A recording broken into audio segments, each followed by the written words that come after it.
नासिक पंचवटी में भगवान राम ने सूपनखा को नहीं रहने दिया था। वो रहती थी, आई पंचवटी में घूमी, देखा, घूमा, सुंदरता भी देखी और यहीं आसपास में रहा करती थी, पर भगवान ने उसकी नाक काटकर भगा दिया।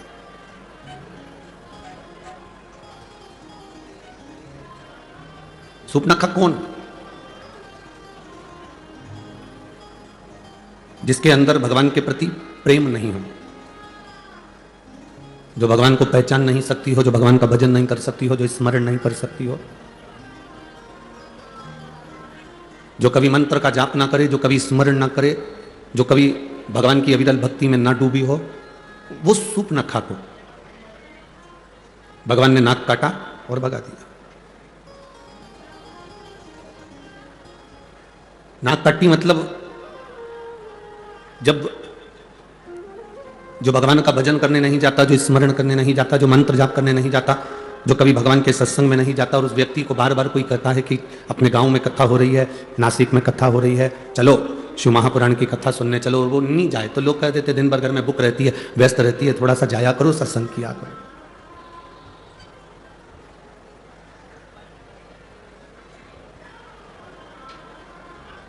नाक कटे हुए व्यक्ति की सुनार की दुकान पर कोई काम नहीं है। नाक कटी हुई व्यक्ति की सुनार की दुकान पर कोई काम नहीं होता, उसी तरह नासिक में नास्तिक का कोई काम नहीं होता।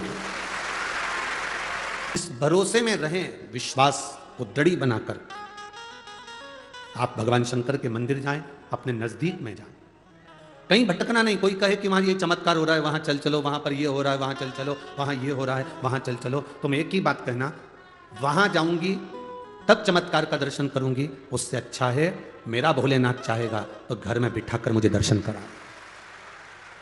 भटकना नहीं, भ्रमित मत होना, भरमाना नहीं। कई लोग कह देते हैं कि हम त्र्यंबकेश्वर को नहीं जानते, कोई कहता है हम शिवलिंग को नहीं जानते, कोई कहता है कि त्र्यंबक है क्या, कोई कहता है किस स्वरूप में पूजा जाता है, कोई कहे, उसको कहो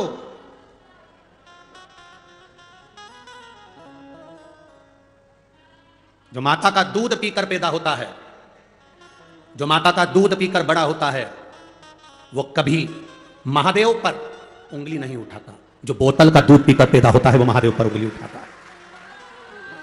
सनातन धर्म पर, इस राष्ट्र पर उंगली उठाने वाला वही व्यक्ति होता है जो थैली का और डब्बे का और बोतल का दूध पीकर बड़ा होता है। जो मां का दूध पिया होता है वो कभी उंगली नहीं उठाता। भारत की एक एक माता संस्कार की जननी है। विष्णु महेश को बच्चा बना देती है। जो मां जानकी लंका की उस रावण की उस अशोक वाटिका में बैठकर भी एक घास के तिनके को हाथ में तोड़कर अपनी रक्षा कर लेती है। अरे दुनिया के लोग हंसते हैं, कहते हैं एक छोटा सा घास का तिनका, रावण उससे डर गया। रावण छोटा सा घास का तिनका। जब रावण आता था तो सीता उस रावण के सामने वो घास का तिनका हाथ में रखकर बैठ जाती थी और रावण उस घास के तिनके से डरता था। घास के तिनके से रावण डरता था। ऐसा क्या था घास के तिनके में? घास के तिनके में ऐसा क्या था? सीता मैया पृथ्वी से जन्म ली है, मां जानकी भूमि से पैदा हुई है, और घास भी जम के बोलो जरा, भूमि से पैदा हुआ है। तो घास सीता जी का कौन हुआ? जम के बोलो जरा। भाई, एक नारी अपने पति के साथ जाती है तो भी उसको भय लग सकता है, पर एक नारी जब अपने भाई के साथ जाती है तो कोई भय नहीं लगता। नारी को भय पति के साथ भी हो सकता है, उसके मित्रों के साथ भी हो सकता है, देवर जेठ के साथ भी हो सकता है, सास ससुर के साथ भी हो सकता है, पर नारी को, स्त्री को भय अपने भाई के साथ कभी नहीं हो सकता, अपने भाई के साथ नहीं हो सकता। इसलिए सीता जी घास के तिनके को तोड़कर अपने पास में रख लेती थी, और सीता जी को यह ज्ञान था कि मैं भूमि से हुई हूं, ये भूमि से घास हुआ है, ये मेरा भाई है, और जब तक मेरा भाई मेरे साथ में है तब तक रावण निगाह उठाकर नहीं देख सकता। ये मेरा भाई मेरे साथ में है, रावण की इतनी सामर्थ्यता नहीं कि मुझे निगाह उठाकर देख ले, क्योंकि मेरा भाई है।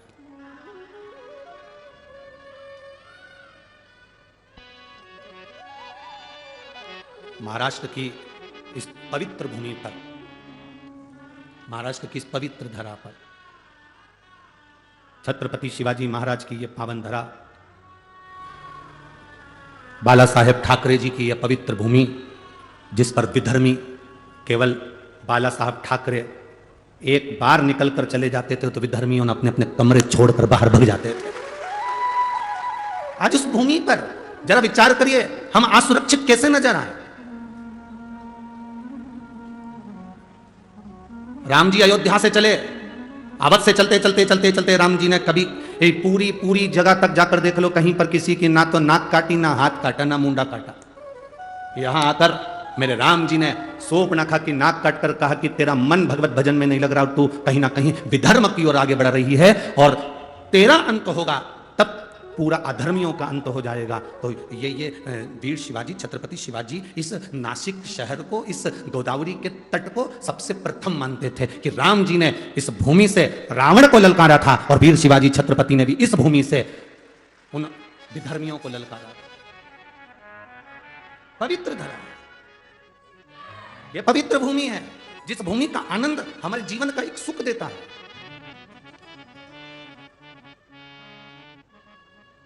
दुनिया के लोग कहते हैं तुमसे कि अगरबत्ती मत लगाओ मंदिर में, बांस होगा। दुनिया के लोग बाद में कहेंगे कि दिया मत लगाओ, दिक्कत होगी।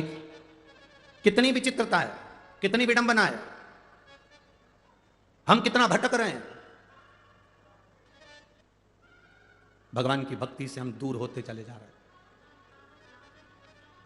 आज का व्यक्ति मेहनत करना नहीं चाहता और शिव महापुराण की कथा कहती है कर्म प्रधान है। शिव पुराण की कथा कहती है कर्म पूरा करो। इस व्यासपीठ पर बैठकर आज तक हमने ये बात नहीं कही होगी आपसे कि आप हमारे पास में आके बैठना, हम तुमको कहीं से गड़ा हुआ धन निकाल कर दे देंगे, या आप हमारे पास आना हम तुमको रोग मुक्त कर देंगे, हमारे पास आना तुम्हारा दुख मिट जाएगा। ये कभी आज तक नहीं कहा इस व्यासपीठ से, क्योंकि हमको अगर दुख आता है तो हम भी महादेव की शरण जाते हैं। आपको भी दुख आए तो महादेव की शरण जाए। राम जी की जिंदगी में दुख आया, वो महादेव की शरण में गए। भगवान कृष्ण की जिंदगी में दुख आया तो महादेव की शरण में गए। 16,108 रानियां भगवान कृष्ण की थी और एक भी संतान नहीं थी। तब गर्गाचार्य बाबा से कहकर शिवलिंग का पूजन करा, एक एक रानी के साथ 11-11 दिन तक। 1 लाख से ज्यादा भगवान कृष्ण के घर में संतान की प्राप्ति हुई शिव की कृपा से। ऐसा कोई बता दो देव हो, ऐसा कोई असुर का नाम ले लो जो शंकर की आराधना ना करो। रावण शिव की आराधना करते थे, कंस शिव की आराधना करते थे, महिषासुर शिव की आराधना करता था, तारकासुर शिव की आराधना करता था, जटासुर शिव की आराधना करता था। ऐसा कोई असुर बताओ जो शंकर की आराधना ना कराओ। ऐसा कोई देवता बताओ जिसने शिव की आराधना ना करी हो।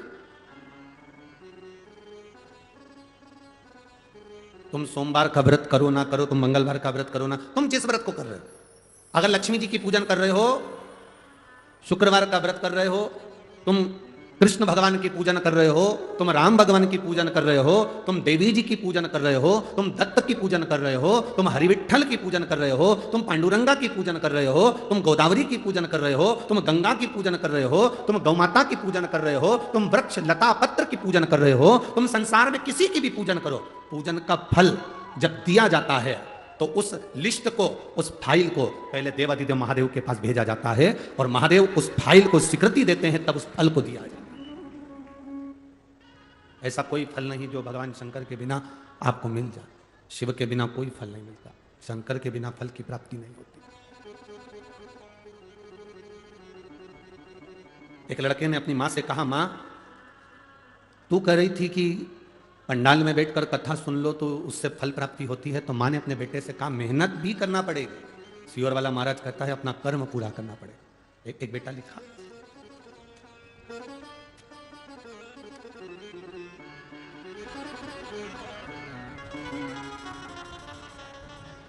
मेरा नाम श्रीमती संगीता सतीश भावसार है, मैं जेल रोड नासिक की रहने वाली हूँ। कहीं बैठी हैं तो हाथ हिला सकती हैं, कहीं बैठी हो। मेरा नाम श्रीमती संगीता सतीश भावसार है, मैं जेल रोड नासिक की रहने वाली हूँ। मेरी बेटी कुमारी सिद्धि सतीश भावसार, कहीं बैठी हैं, अगर कहीं बैठी हो तो हाथ, आप ही हैं, दोनों हाथ हिला दो एक बार। मेरी बेटी कुमारी सिद्धि सतीश भावसार बहुत दिनों से सीए की पढ़ाई कर रही है और एग्जाम दे रही, पर उसका एग्जाम क्लियर नहीं हो रहा। कभी 5 मार्क से, कभी 6 नंबर से वो रह जाती थी। मैंने अपनी बेटी से कहा, शंकर जी के मंदिर जाया करो, 1 लोटा जल चढ़ाया करो। बेटी से मैंने कहा, अब की बार तेरा एग्जाम आ रहा है और नवंबर ये मालेगांव में तो तेरा एग्जाम आ रहा है और मालेगांव की 7 दिन की कथा हो रही है। पंडाल में बैठकर तू मेहनत कर और मेहनत कर कर एक बार शिव पुराण की कथा सुन, भगवान देता जरूर है। पशुपतिनाथ का व्रत किया।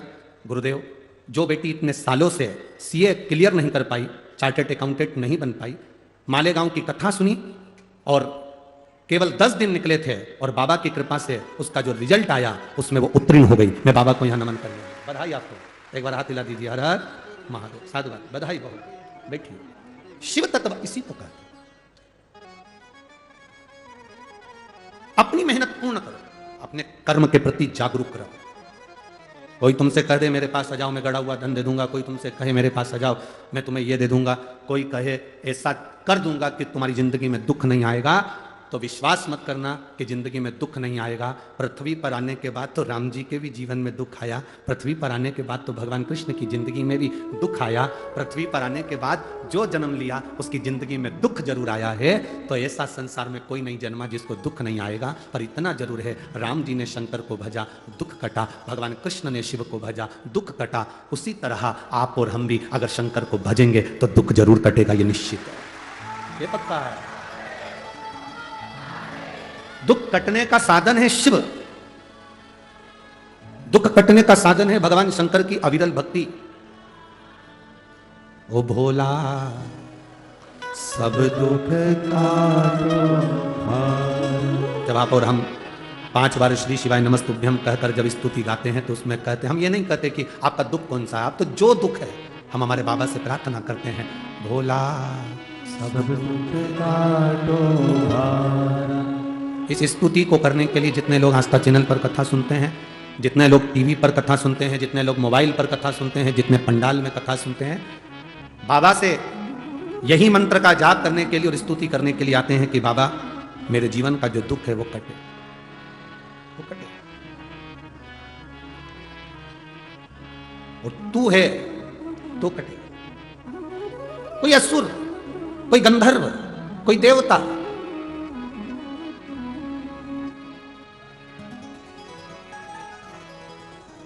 भगवान का दरवाजा ना छूटे। मां, महात्मा और परमात्मा, कौन कौन?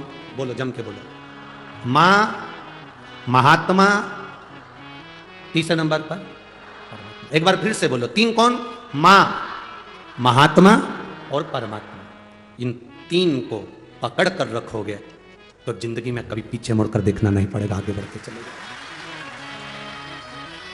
जो अपनी मां का आदर करना छोड़ देता है, अपनी मां का सम्मान करना छोड़ देता है, अपनी मां का हाथ पकड़ना छोड़ देता है, अपनी मां का चरण पकड़ना छोड़ देता है, वो बहुत लंबा नहीं चल पाता। मां, महात्मा और परमात्मा। दूसरे नंबर पर है महात्मा, संत, साधु, गुरुजन। संत, साधु, गुरुजन किसको कहा? कोई कपड़े पहन लिया, जटा बढ़ा ली, खूब तिलक छापा कर लिया, खूब सारी माला पहन ली, तो उससे कोई संत या साधु नहीं बन जाता। संत साधु का सबसे बड़ा लक्षण है, संत साधु का सबसे बड़ा गुण है, जो उसके पास जाता है उसके जैसा नर्म बन जाता है और भगवान की भक्ति में डूब जाता है। संत साधु के पास गए और प्रॉपर्टी की बात कर रहे हो, संत साधु के पास गए और जमीन जायदाद की बात कर रहे हो, संत साधु के पास गए और तुम अन्य अन्य बातों को कर रहे हो, तो उसमें सुख का अनुभव नहीं है।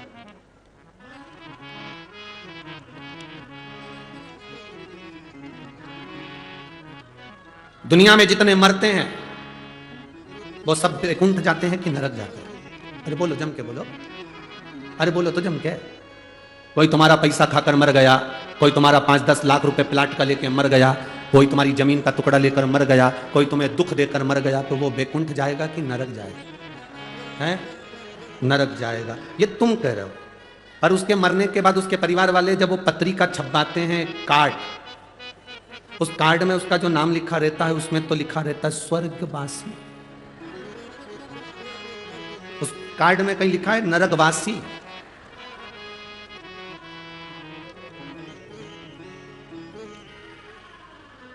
विदेश में कोई मरता है तो कह देते एक्सपायर, डेड बॉडी। पर हमारे यहाँ तो कितना भी पापी से पापी भी मर जाए तो भी उसके नाम के आगे लिखा रहता है स्वर्गवासी। क्यों?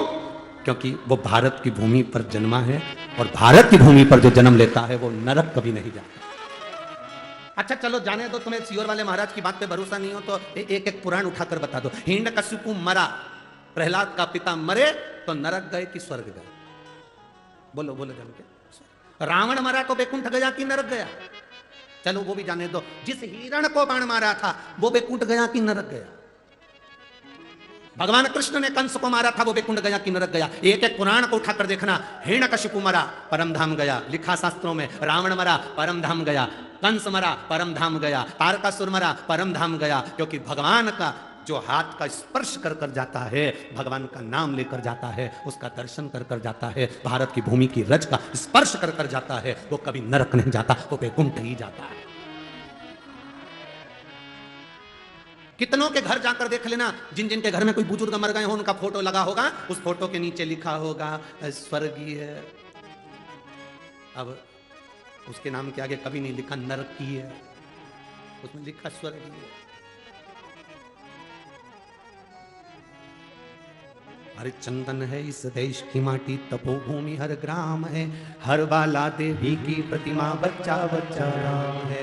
जिसके सैनिक समर भूमि पर काया करते गीता है, उसी माटी के हल्के नीचे खेली करती सीता है। चंदन है इस देश की माटी, तपोभूमि हर ग्राम है, हर बाला देवी की प्रतिमा, बच्चा बच्चा राम। ये भूमि ही कुछ ऐसी है, ये धरा ही कुछ ऐसी है, इतनी पवित्र है ये भूमि, जिसको समझने वाला समझ सकता है।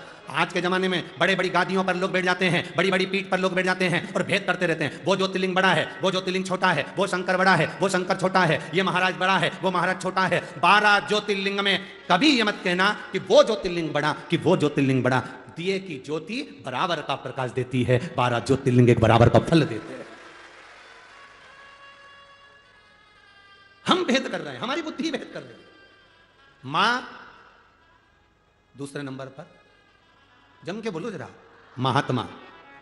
जो महात्मा तुमसे प्रॉपर्टी की बात करे, जमीन जायदाद की बात करे, धन दौलत की बात करे, संपदा की बात करे, वो महात्मा नहीं। महात्मा का लक्षण है आप उसके पास बैठे और उसके पास बैठकर अगर कहीं आपके भीतर ये भाव जागृत हो जाए कि सही कहा, शंकर के मंदिर जाना चाहिए, एक लोटा जल चढ़ाना चाहिए, ये प्रयास हर एक महात्मा का होना चाहिए। जगत गुरु शंकराचार्य जी पृथ्वी पर प्रगटे थे, तब उन्होंने शंकर भगवान की पूजा का विधान संपूर्ण विश्व में फैलाया था। जगत गुरु शंकराचार्य जी की 4 पीठ पर जो 4 शंकराचार्य जी विराजमान हैं, जगत गुरु शंकराचार्य जी की 4 पीठ पर जो जगत गुरु शंकराचार्य विराजमान हैं, वो भी आज शंकर भगवान की पूजा अर्चना और विश्व के कल्याण को आगे बढ़ाने का लक्ष्य लेकर चल रहे हैं। और जगत गुरु शंकराचार्य जी के जाने के बाद भोलेनाथ ने कोरोना काल में ये शिव महापुराण को, कहीं मेरे महादेव ने संपूर्ण विश्व में शंकर की भक्ति को जागृत करने के लिए शिव पुराण प्रारंभ कर दिया। हमको इतनी प्रसन्नता हुई, किसी ने पत्र लाकर दिया। उस पत्र में लिखा था, पहले छोटे छोटे शंकर मंदिर में, नासिक में भी शंकर के छोटे छोटे मंदिर में दरवाजे बंद रहते थे, होटले पर कुत्ता बैठे रहते थे, कोई नहीं जाता था, दरवाजे सब बंद पड़े रहते थे। बड़े बड़े मंदिर में सब जाते थे, छोटे छोटे मंदिर में कोई नहीं जाता था। हम धन्यवाद देते हैं, आपने एकांतेश्वर महादेव का वर्णन किया तो लोग अब छोटे छोटे मंदिर में भी जाकर पूजन और आराधना कर रहे हैं। छोटे छोटे मंदिर में भी पूजा आराधना कर रहे हैं। एक एक मंदिर में छोटे से छोटा शिवालय हो, चाहे बड़े से बड़ा शिवालय हो, उन शिवालयों का आनंद अपने आप बड़ा है, अपने आप बड़ा। ब्रह्मा ब्रह्मलोक में रहते हैं, भगवान विष्णु वैकुंठ लोक में रहते हैं, पर मेरा महादेव इसी मृत्यु लोक में, कैलाश पर, पृथ्वी पर रहता है। इसी कैलाश पर, पृथ्वी पर रहता, मृत्यु लोक। आप पुकारोगे वो तुरंत आएगा। जिस दिन आप समझ गए उस दिन जिंदगी का सुख आपके भीतर होगा। जिस गोदावरी के तट पर आप कथा सुन रहे हैं, जिस माता गोदावरी के तट पर सप्तशृंगी माता के इस पावन सानिध्य में, त्र्यंबकेश्वर बाबा के इस पावन सानिध्य में, कपालेश्वर महादेव के इस पावन सानिध्य में, काले राम जी के इस पावन सानिध्य में शिव महापुराण की कथा सुन रहे हो, इस पवित्र भूमि पर बैठकर अगर आप कथा का रसतत्व ग्रहण कर रहे हो तो ये विश्वास मानकर चलना, ये भूमि ने अगर असुरों को दिया, राक्षसों को दिया, तो देवताओं को भी दिया है।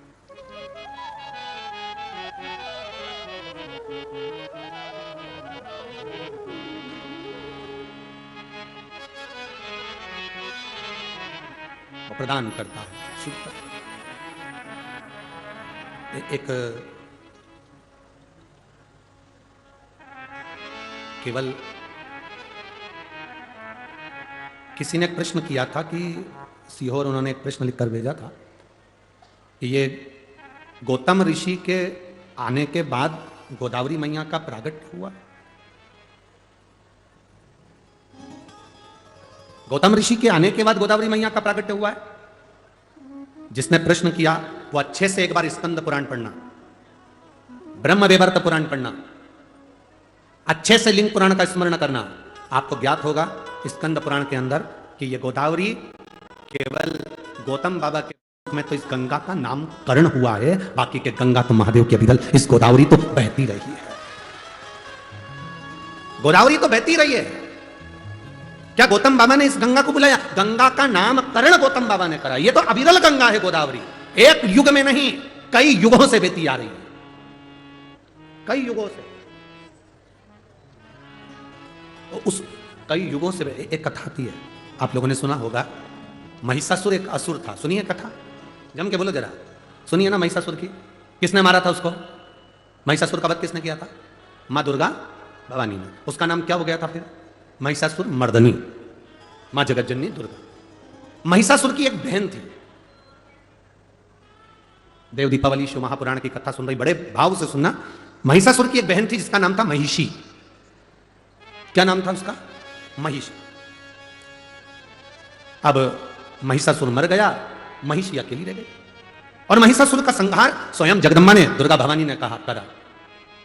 और तेरे भक्त जनों पर माता भीड़ पड़ी है भारी, और दानव दल पर टूट पड़ो मां करके सिंह सवार।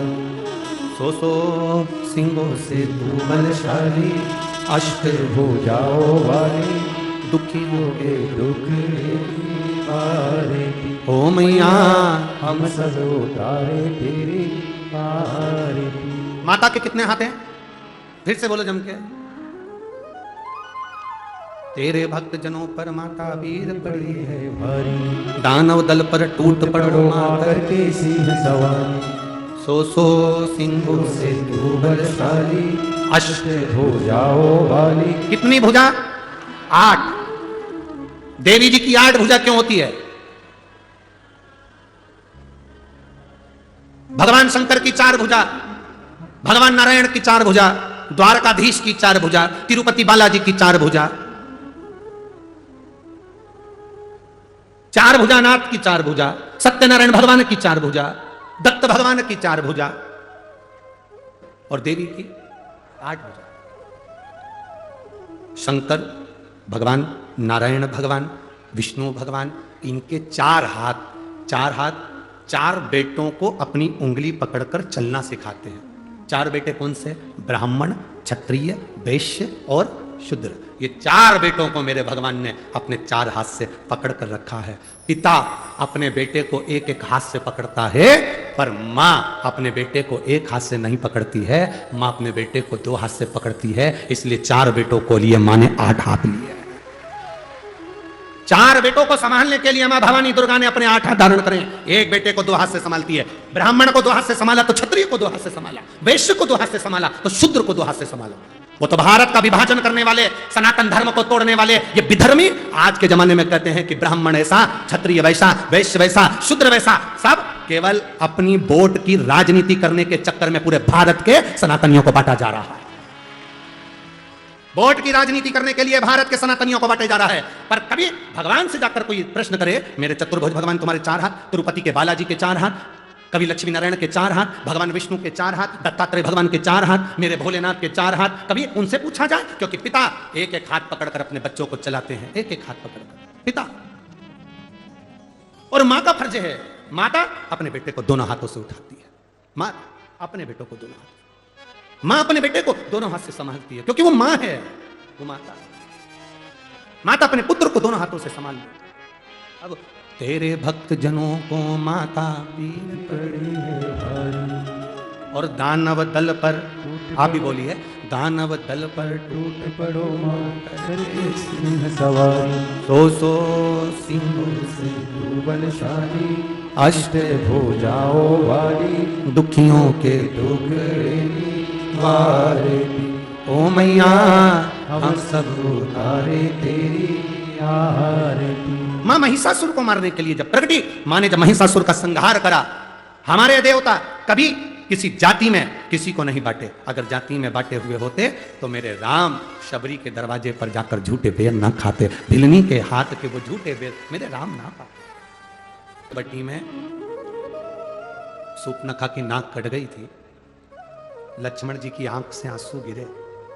इस पंचवटी में, नासिक की पवित्र भूमि पर जहां आप लोग बैठकर शिव पुराण की कथा सुन रहे, गोदावरी के तट पर लक्ष्मण जी की आंख से आंसू बहे। राम जी ने पूछा, लक्ष्मण आपकी आंख में आंसू? हाँ भैया।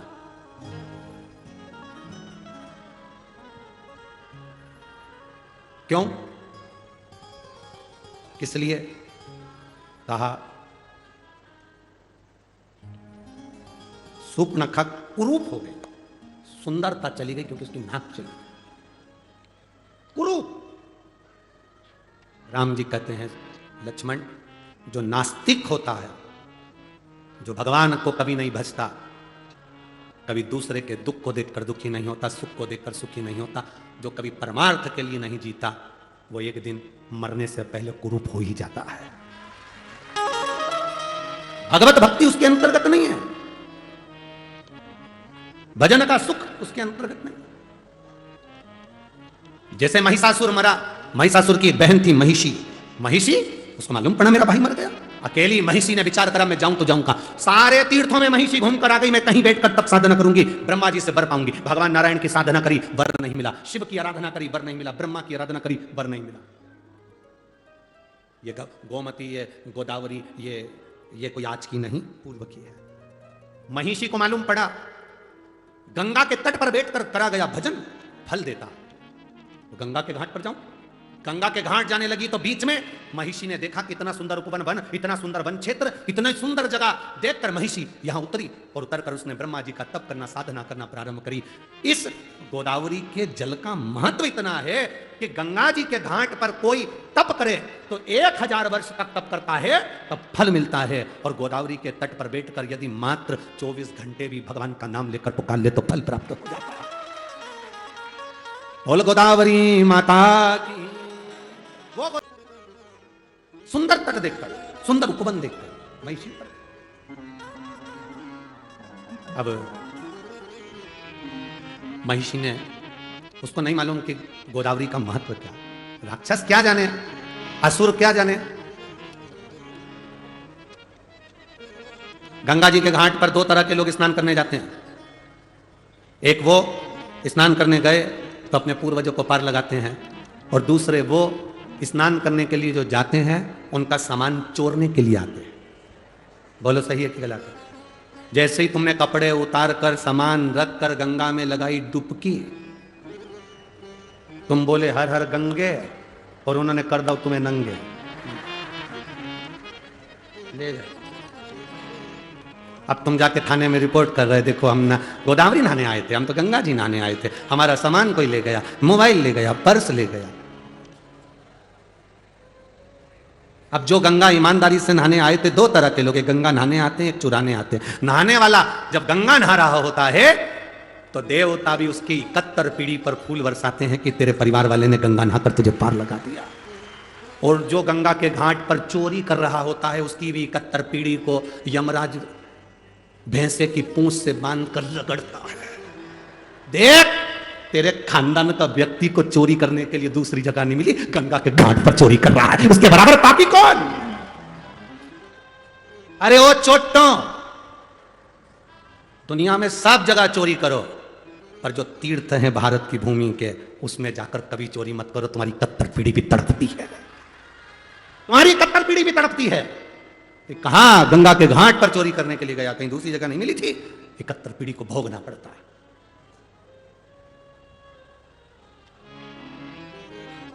छोटा चोरी कर करके कितना सामान ले जाता है, एक मंगलसूत्र ले गया, चेन ले गया, लाख रुपए का सामान ले गया, तो भी चोटा कभी लखपति करोड़पति नहीं बना। आज तक के चोटा की चोटा ही है। और जिनकी चेन मंगलसूत्र चले गया वो थोड़े दिन रोने के बाद भगवान से कही मेरी चेन मंगलसूत्र चले गया। भगवान ने कहा बहुत दिन से पहन रही थी, चिंता मत कर, हल्का बहुत था इसलिए भारी दिलाना था, चले गया।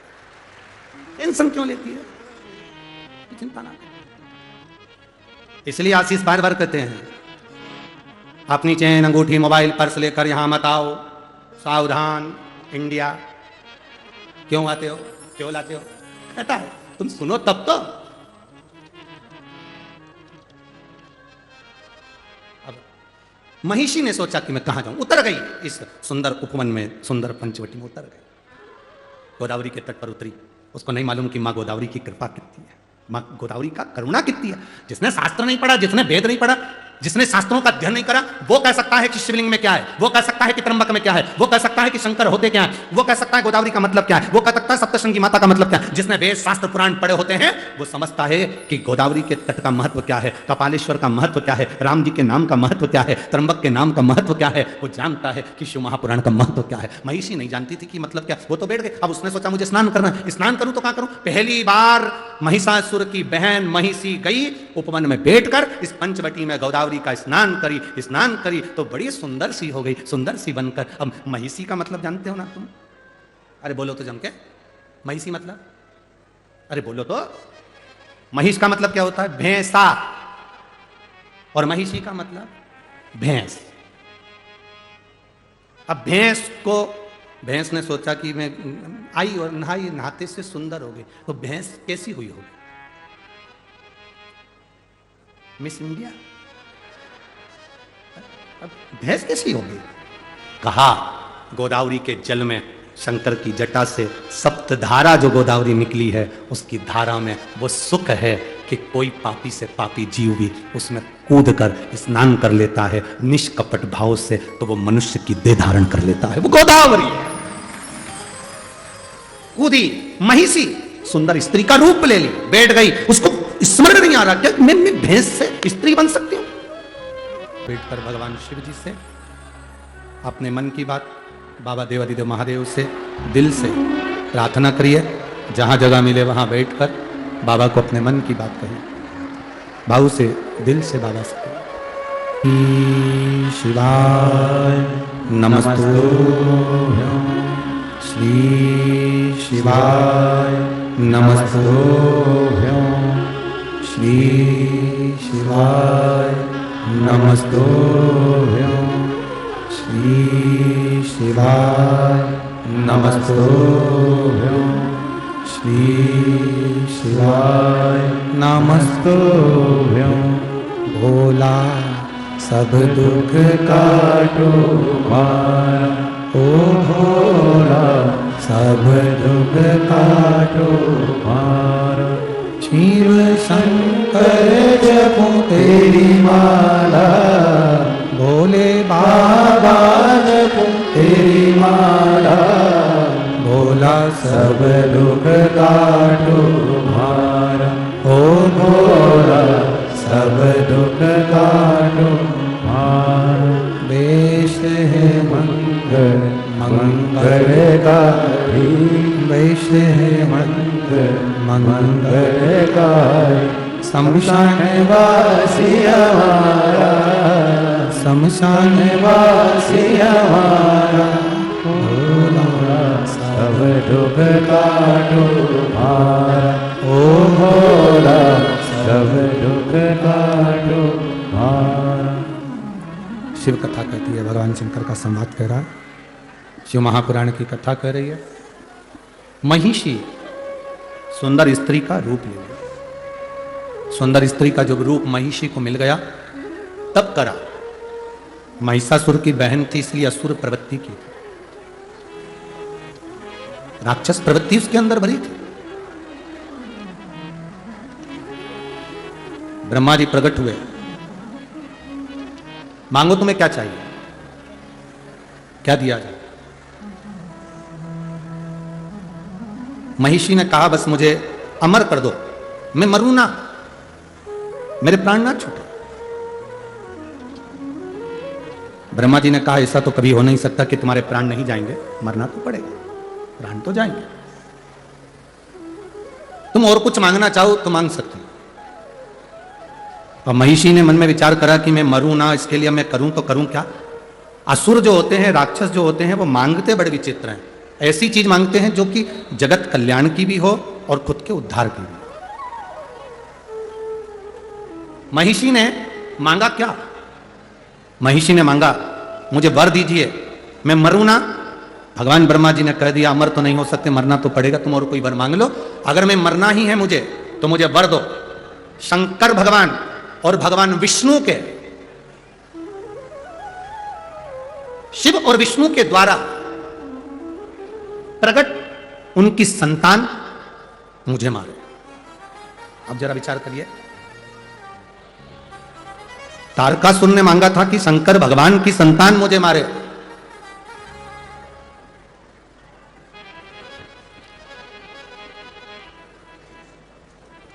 पहला वर है ये जो महिषी ने मांगा कि शिव और विष्णु की संतान मुझे मारे। यहां कोई स्त्री या कोई पुरुष दो के संजोग से संतान नहीं मांगी है। यहां जो संतान मांगी वो मांगी है विष्णु और शिव के द्वारा जो संतान प्रकट हो, जो संतान जन्म ले वो मुझे मारे। अब ऐसा तो कभी हो ही नहीं सकता। और ब्रह्मा जी ने वर दे दिया, तथास्तु।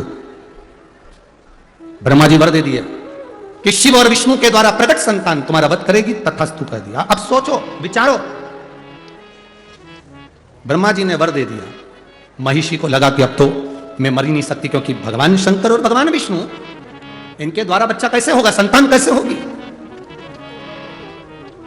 पक रही है, भगवान शंकर का संवाद करा है। महिषी ने वर मांगा कि शंकर और विष्णु की संतान मेरा वध करे, जो भूतों ना भविष्यते हो ही नहीं सकता। एक पुरुष और स्त्री की संतान प्रकट होकर मार सकती है, पर दो देवता शिव और विष्णु की संतान कैसे हो। ब्रह्मा जी ने वर दे दिया, तथास्तु। सृष्टि की रचना करने वाले ब्रह्मा जी अब वर तो दे बैठे, अब विचार में पड़ गए कि वर महिषी को दे दिया कि शंकर और विष्णु की संतान इस महिषी को मारेगी, करें तो करे क्या।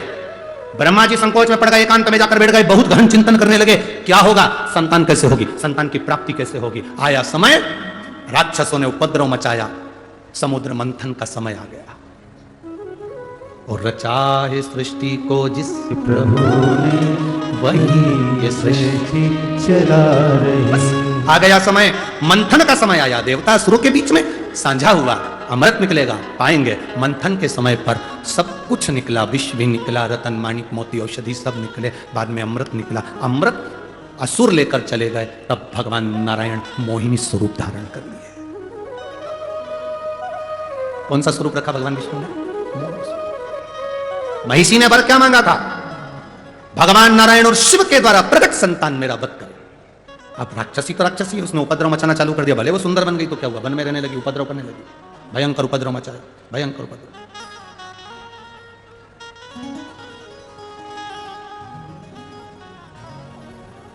भयंकर उपद्रव। और जब उपद्रव करना प्रारंभ करा,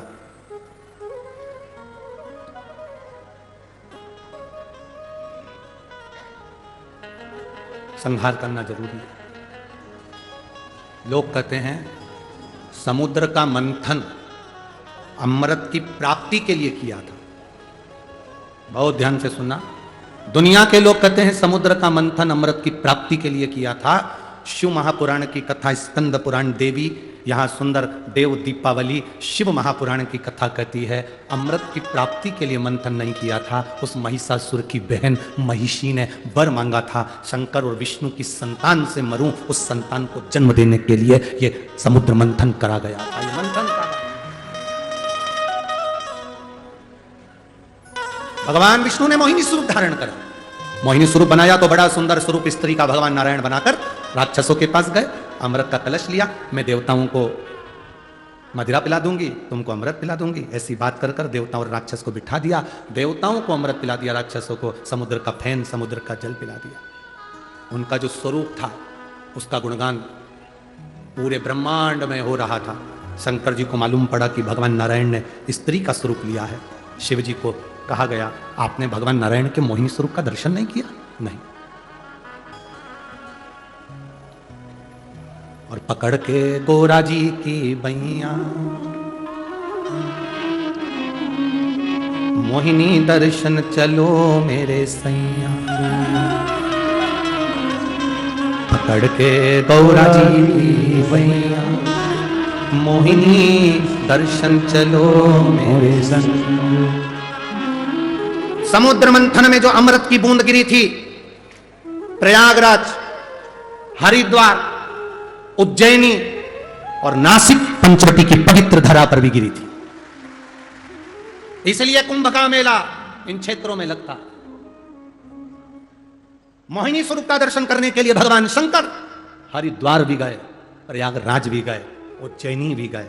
आखिरी में भी मोहिनी स्वरूप का दर्शन जब भगवान शंकर को नहीं हुआ, तब इस नासिक, इस गोदावरी के तट पर शिव आए और भगवान के मोहिनी स्वरूप का दर्शन किया।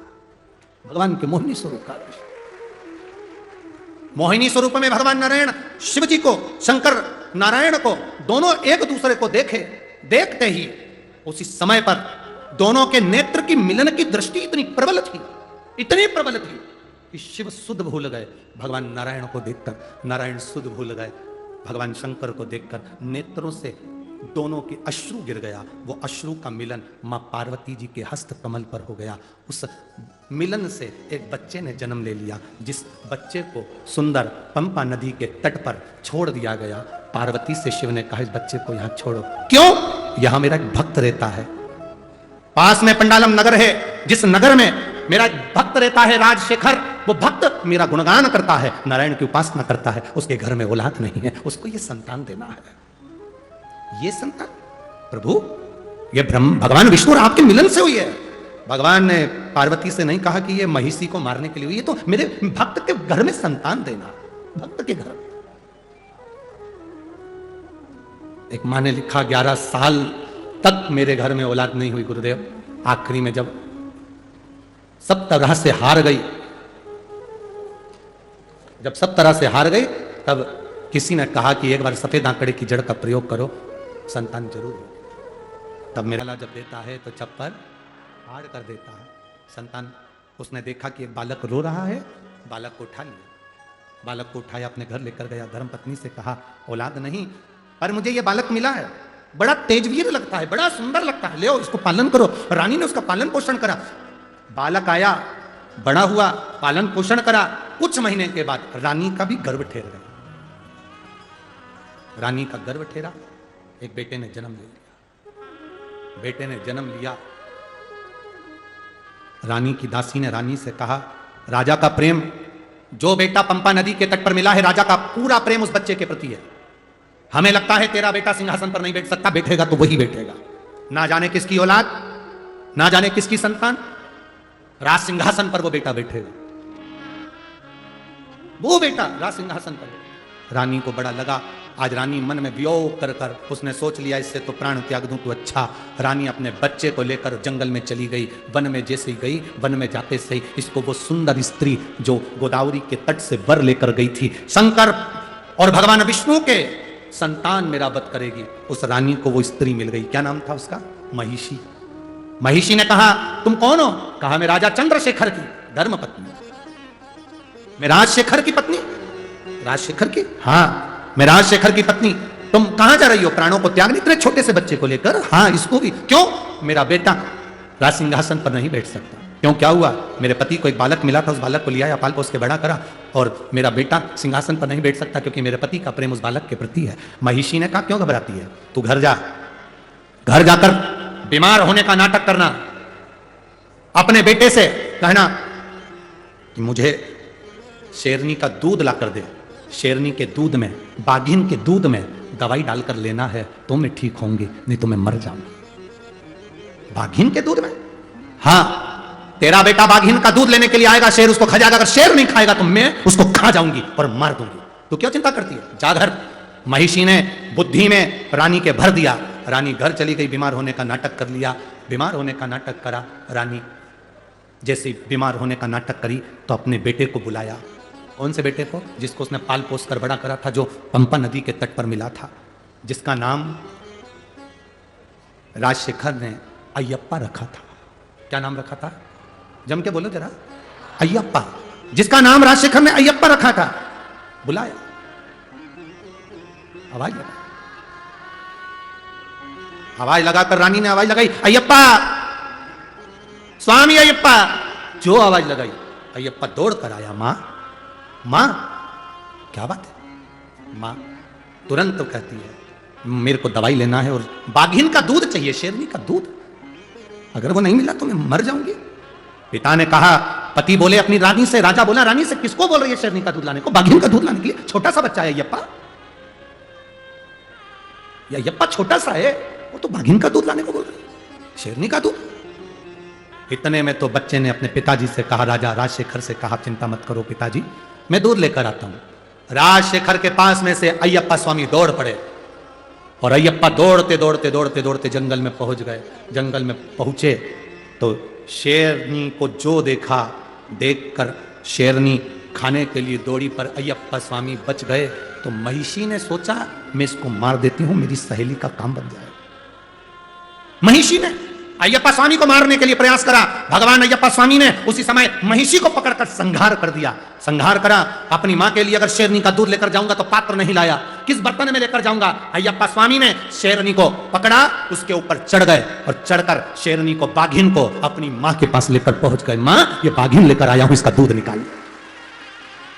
ये शेरनी लेकर आया हूं, ये बाघिन लेकर आया हूं, इसका दूध निकाल मां, और इसका दूध निकालकर तो दवाई में पी ले। मां ने आंख में से आंसू बहाए। पिता राजशेखर की आंख से आंसू निकलने लगे। ये मेरा बेटा कोई साधारण नहीं है, जरूर कोई बात है। जिस शेरनी पर चढ़कर अय्यप्पा आया था, उस शेरनी से स्वयं राजशेखर ने पूछ लिया, इसने तुम्हें मारा, तुम कौन हो? शेरनी कहती है, जिस जगतजननी की अंजलि में नारायण और शंकर का अश्रु का मिलन हुआ था, उससे यह बालक जन्म लिया। यह बालक साधारण नहीं, शंकर और विष्णु की संतान अय्यप्पा स्वामी है। भगवान शंकर और विष्णु की संतान अय्यप्पा स्वामी है, यह साधारण संतान नहीं। राजशेखर पहचान गए, पर बेटा राज सिंहासन पर बैठने को तैयार नहीं हुआ। पिताजी मुझे जाना होगा, पिताजी मुझे जाना होगा। तभी शबरी पर्वत पर जाकर, शबरी पर्वत के ऊपर अय्यप्पा स्वामी शेरनी पर चढ़कर गए और बैठकर तब साधना में लीन हुए। महिषी के प्राण चले।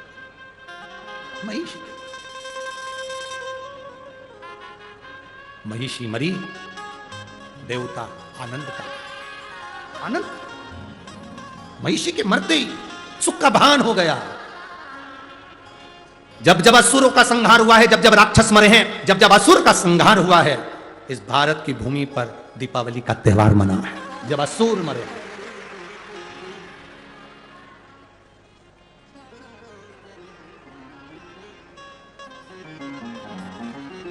अब महिषी तो मर गई।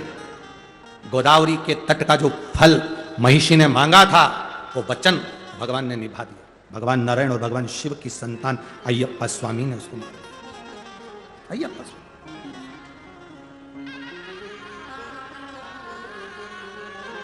सहज नहीं। एक बार काशी में माता पार्वती भगवान शंकर के साथ विचरण कर रही, तभी भगवान शंकर को माता पार्वती जी ने प्रश्न किया, स्वामी, संसार के लोग, मृत्यु लोक में जन्म लेने वाला मनुष्य जो दुख में ग्रसित होता है, दुख में भरा रहता है, दुख में ग्रसित है, उस जीव का कल्याण कैसे, उसका उद्धार कैसे? शिव कथा कर रहे। पार्वती जी ने शिव जी को गंगा नदी के तट पर देवताओं के प्रसन्नता का कारण पूछा। दीप पर्व मनाया गया। देव दीपावली का दिन हो, 7 पुष्प, कितने फूल? 7 पुष्प। देव दीपावली के दिन कोई भी 7 पुष्प, कोई भी जो तुमको मिल जाए, 7 पुष्प अपने घर के पास में, घर के अंदर जो मटका होता है, हंडा होता है, पानी का बर्तन होता है, रसोई घर में जहां तुम पानी भर कर रखते हो, 7 पुष्प को उस स्थान पर रखिए देव दीपावली के दिन। और देव दीपावली के दिन सुबह के समय पर अपने उस परिंडे की जगह पर, मटके वाली जगह पर, हंडे वाली जगह पर रखकर 7 घी के दीप रसोई घर के अंदर प्रज्वलित करिए। 7 दीप की पूजन करिए और पूजन कर कर वो 7 पुष्प जब दीप ठंडे हो जाएं, पूर्ण तरह से आनंद के साथ सुबह के समय जब आप पूजन कर लें, उन 7 पुष्प को दिन भर में से कभी भी देवाधिदेव महादेव के दरवाजे पर, शिव के दरवाजे से मतलब है शंकर के ऊपर, अगर शिव के मंदिर नहीं जा सकते तो बेलपत्री के नीचे, बेलपत्री के नीचे भी नहीं जा सकते तो पवित्र नदी के तट पर, या पीपल के वृक्ष के नीचे, या आंवले के वृक्ष के नीचे वो सातों पुष्प को अपनी कामना कर कर लक्ष्मी प्राप्ति के लिए कुछ देर रख दें। रखने के बाद एक पुष्प उसमें से वापिस बाबा से कुबेर भंडारी का भंडार भरने के लिए लेकर आए। उसको अपने पास में रख कर देखना, अगले साल जब देव दीपावली आएगी तब तुम्हें याद आएगी कि बाबा ने भंडार भरा, खाली नहीं रखा। तो 7 पुष्प 7 दीप, सुख देने वाली देव दीपावली का वर्णन कल की कथा में हम स्मरण करेंगे, उसको सुनेंगे हम उसको। सहज नहीं है शिव। माता सती का प्रागट्य होता है, सती मैया का शिव जी से विवाह होता है, बाद में दक्ष प्रजापति की सभा में ही मां अपने उस यज्ञ मंडप में प्राणों को त्याग देती है। हिमालय राज के यहां उनका जन्म हो जाता है, पार्वती के रूप में प्रकट हो जाता है। जब अपने नजदीक में कहीं शिव कथा हो, सुनो, जाओ, 2 क्षण पहुंचो। दिन में कथा में नहीं जा सकते तो रात्रि में एक बार कथा के पंडाल में जाकर प्रणाम कर कर आओ। दिन में समय नहीं मिले, पति को नौकरी से दुकान से फुर्सत नहीं मिले, तो उसको कहो अपने नासिक में कथा हो रही है, 4 बिस्कुट के पैकेट रख लेते हैं, पानी की बोतल रख लेते हैं, भक्तों को पिलाकर आएंगे। बाबा क्या देगा ये उसके ऊपर निर्भर करता है। करो सेवा दिल से।